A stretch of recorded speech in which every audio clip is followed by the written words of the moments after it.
Kaki tangan kerajaan digesa untuk segera menerima vaksin COVID-19 agar menjadi contoh terbaik buat masyarakat di sini. Pengerusi Jawatan Kuasa Pengurusan Bencana Daerah JPBD Labuan, Ridwan Muhammad Ismail berkata, ia bagi memastikan imuniti dapat dibentuk dalam kalangan komuniti agar berupaya memutuskan rantaian penularan COVID-19. Para penjawat awam perlu memainkan peranan dalam menyebarluaskan nilai-nilai positif dan mesej-mesej yang penting kepada masyarakat di semua peringkat. Kita perlu ingatkan saudara mara dan rakan-rakan untuk turut serta dalam program imunisasi ini. Pastikan kita hadir pada waktu yang telah ditetapkan kerana apabila diri dilindungi, kita juga dapat melindungi yang lain, terutamanya orang-orang yang kita sayangi. Beliau ditemui selepas merasmikan program Malaysia Prihatin taklimat isu-isu semasa dan pemvaksinan COVID-19, seterusnya melancarkan alternatif QR Code pendaftaran terima vaksin COVID-19 di sini pagi tadi.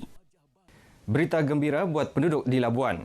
Sungai Kinabenua sepanjang 1 km bakal dicadangkan sebagai denai sungai kebangsaan sekaligus mampu menjadi salah satu kawasan tumpuan komuniti setempat.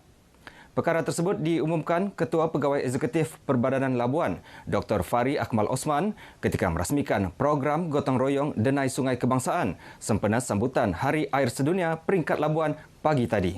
Projek Kinabenua itu kita telah mendapat bajet 1.75 juta daripada MOTEC untuk kita naik taraf sebagai destinasi pelancongan. Jadi di situ projek Eko Pelancongan dalam perancangan untuk dengan kita wartakan sebagai Sungai Denai Kebangsaan itu menjadi tambahan untuk kita menjaga khazanah kita di Labuan. Tambah beliau, setakat ini denai sungai sedia ada di sini adalah sepanjang 1.24 km yang meliputi 540 meter di Sungai Gersik dan 700 meter di Sungai Batu Arang. Program Denai Sungai Kebangsaan DSK merupakan strategi tindakan pencegahan pencemaran melalui program pendekatan kawalan penyelesaian secara berasaskan alam semula jadi.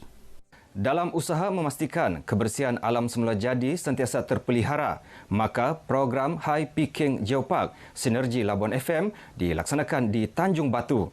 Program berkenaan dilihat berpotensi menjadi sebagai produk pelancongan bagi aktiviti pembersihan dan pengindahan pantai.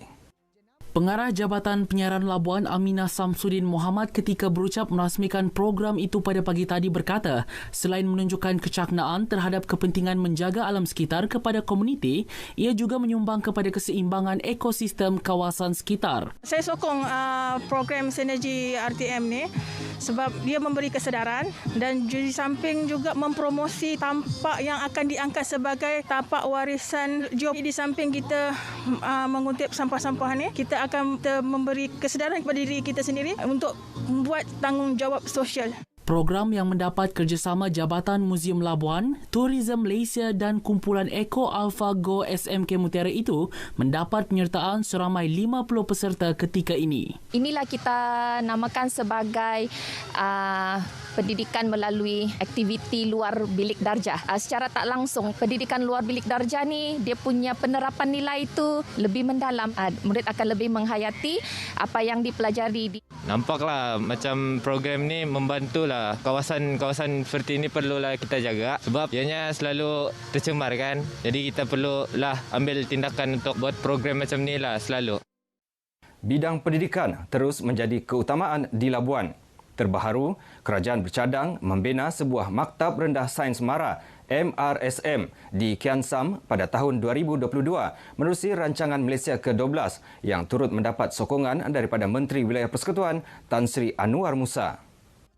Ketua Pegawai Eksekutif Perbadanan Labuan Dr. Fari Akmal Osman berkata, pihaknya kini dalam proses mendapatkan sokongan Kementerian Pembangunan Luar Bandar dan Majlis Amanah Rakyat bagi memperoleh kelulusan Kementerian Kewangan. Kita telah berbincang dengan pihak-pihak yang berwajib untuk kita mendapatkan sokongan bagi cadangan projek MRSM di Labuan. Itulah insya-Allah kita sama-sama doakan supaya apa yang kita rancangkan ni dapat dilaksanakan dengan jayanya dan untuk kemajuan dan kepentingan warga Labuan. Beliau berkata demikian ketika ditemui pemberita di pejabatnya di Wisma Perbadanan Labuan. Tambahnya, projek itu bakal merealisasikan Labuan sebagai sebuah hub pendidikan di rantau ini. Dengan itu, sekian paparan berita wilayah dari Labuan. Terus patuhi SOP PKPP. kembali semula ke Angkasa Puri, silakan.